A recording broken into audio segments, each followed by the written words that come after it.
Gia Hwich, to Falchiru Gogrel Draw. Hello and welcome to Irish with a Draw. I'm Olin Suddeth, the host of these videos. Today we're going to cover a bit of an oversight on my part. In our last video, we talked about pronouns, we talked about possession. Somehow or another, I managed to overlook the plural you. So we're going to fix that today. We're also going to get into pronunciation, specifically vowel pronunciation. Now, I'd like to go on the record and go ahead and say that this video is actually a reshoot. I had the video set, ready to go, and I had run it by some fluent native speakers, and I got some feedback of several mistakes I had made. Now, they classified them as very small pronunciation errors, minor things that most people might not even pick up on. But I didn't think that it was right to put out content that wasn't as accurate as I could possibly make it. I did think about trying to do some dubbing over of the issues. I've done that once or twice already in previous videos. But when it came down to it, it just seemed like the best solution was to reshoot the video and to just do everything I could do to make sure that the quality is as good as I can possibly produce. So I hope that this is useful to you, and I hope you enjoy the video.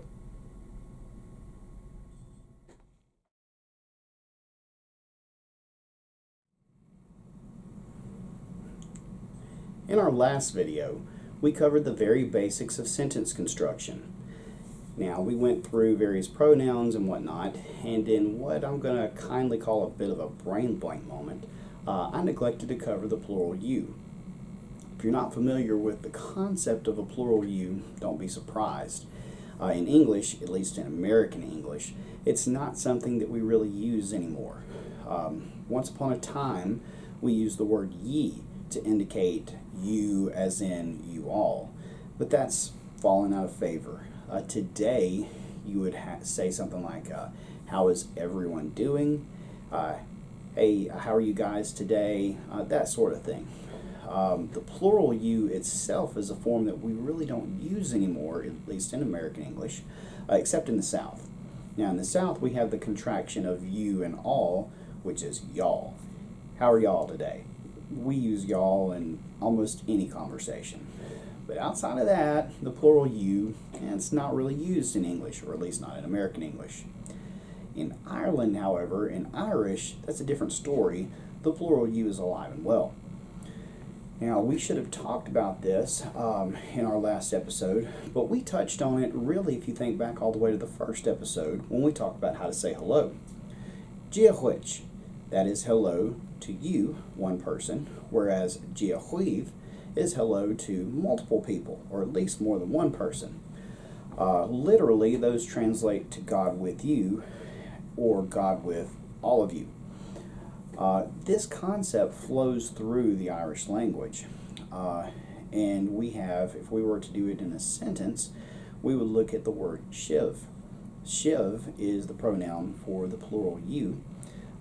We might do something like tá shiv turshach, which means you all are tired. Everyone here, you're tired. Tá shiv turshach. Tá shiv turshach. And that would be using the plural you in the pronoun form in a very simple sentence. Now, we also touched on possession.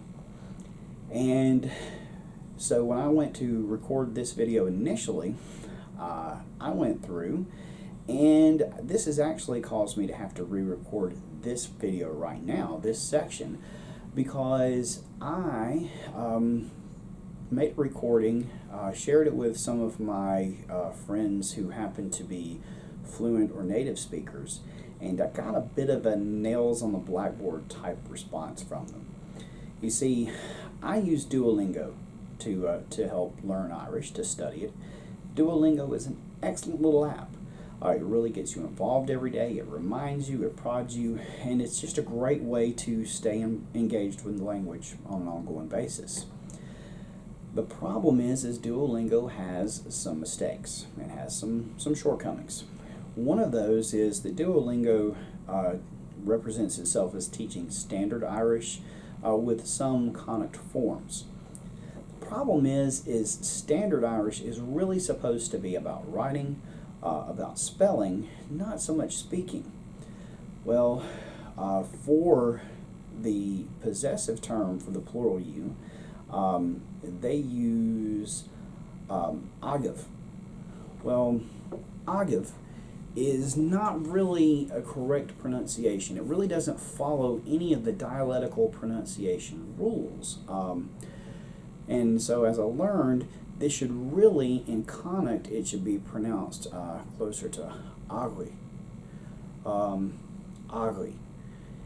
So if we were to take a sample sentence here, we might do something like ta poshchi agri. You all have children. Ta poshchi agri. Ta poshchi agri. Now, I have a Munster friend who pointed out that this one is one of those words that gets the stress on a subsequent syllable as opposed to the first. And so it's more like agriv, agriv, something like that. It's close to it. It has the V sound on the end and the stress on the second syllable. But anyway, for conic, it should be something like ta poshchi agriv. And that is the introduction to the plural you.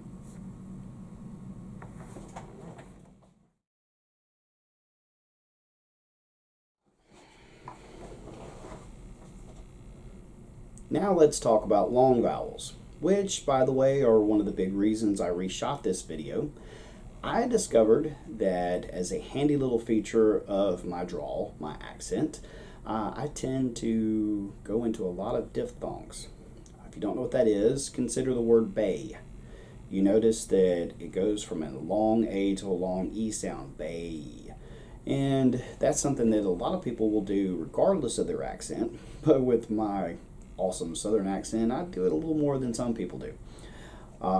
That's not appropriate in Irish, so we got to keep an eye out for that and make sure that we pronounce things correctly. Now, as to the actual vowels, they're the same as we have in English, A, E, I, O, U, but they are denoted with the accent mark, the fada, above them. Keep in mind that long vowels are very important in Irish. They're going to pretty much always be fully pronounced, even if they're in an unstressed syllable towards the end of a word, something that might otherwise get sort of swallowed or run together, you're still pretty much always going to fully pronounce a long vowel sound in Irish. As to those, let's go through them. The long A, or A fada, is going to be pronounced all, as in tall.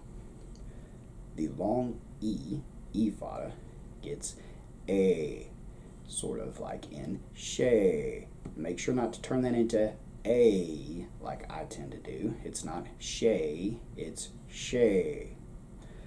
The I fada, or the long I, gets the E sound as in she. The O fada, this is another one to watch, gets the O sound as in og. Oh. The U fada gets an oo sound as in to. And those are our long vowels.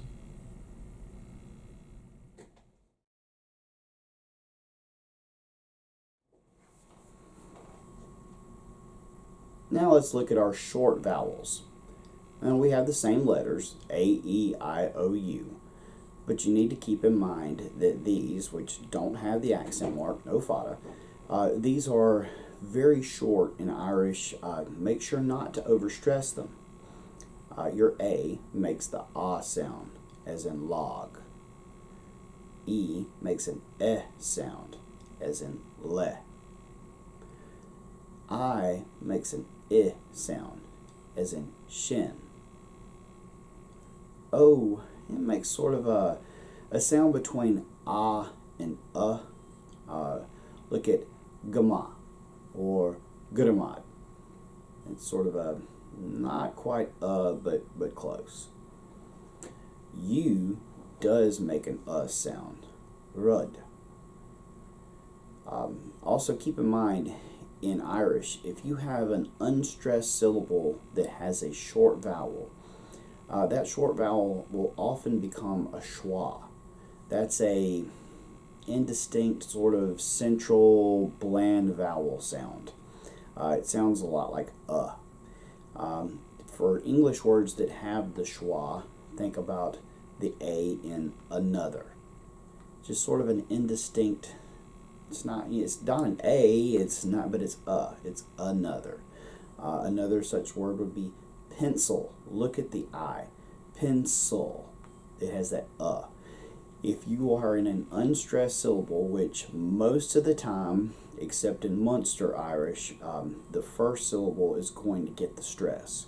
So that means that single short vowels that fall later in words are going to often become that sort of indistinct schwa sound.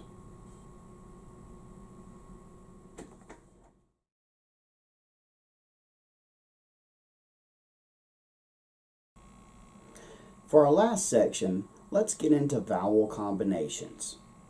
Now, keep in mind that more so than with the long or short vowel sounds, combinations tend to be more influenced by dialect.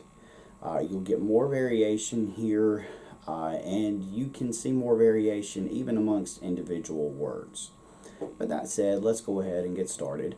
We'll go ahead with AE or AEI. This is going to be pronounced like a long E, an E fada, such as in the word lay.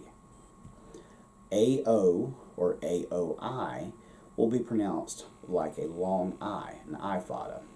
You'll get that as Lee. Now in Munster, that becomes more of a lay. EO is pronounced like a long O, O fada, and that's, for instance, we have ol.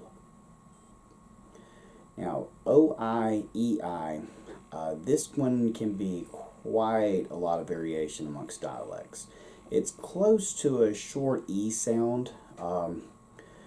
Like for instance, how about Krim? Now in Ulster, that becomes more of a Kim. EA or EAI makes a short A sound. It's got a little bit of a difference to it. A great example is the word ban.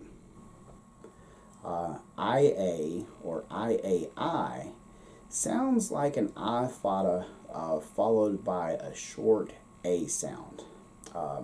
Sort of an E, like with sheed.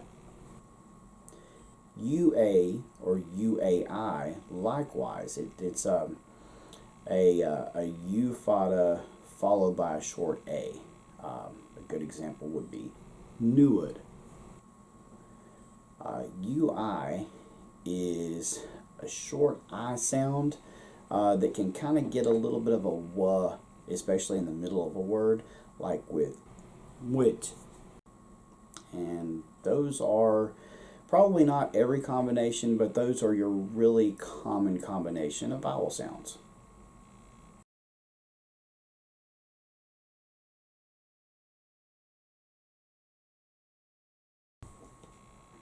And that's the end of today's content. Today we covered the plural you, a feature that, while is mostly gone in English except for the southern y'all, is very much alive and well in Irish. We talked about the pronoun shiv, and we also talked about the possessive of agui. We talked about long vowel sounds, the Irish vowels using the fada. We talked about how they're important and how they have to be fully pronounced even when they're in unstressed syllables.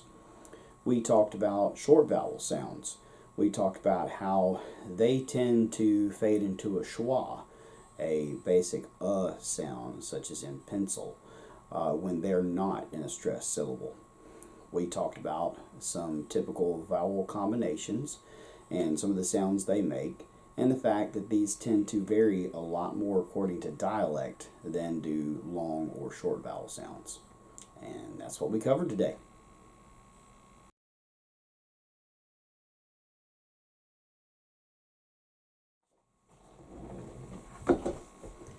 Thank you so much for taking the time to watch this video. I enjoy making these, and it's pretty cool to be able to practice my own Irish and in the same time hopefully help some other people out. I know it might sound a little cheesy, I know I've mentioned it before, but Irish is a beautiful language that deserves to be preserved, and I'm really happy to be able to help in some tiny way. So thank you. If you liked the video, please do take a moment and click like. If you're not already a subscriber, please click the subscribe button and go ahead and click the bell so that you're notified by YouTube the next time I post a video. If you enjoyed it, I'd love it if you'd consider sharing it on social media so that others could see it. But regardless, I sincerely appreciate your time here. And that's all I've got. Slán go fóill a chairde. Goodbye for now, my friends.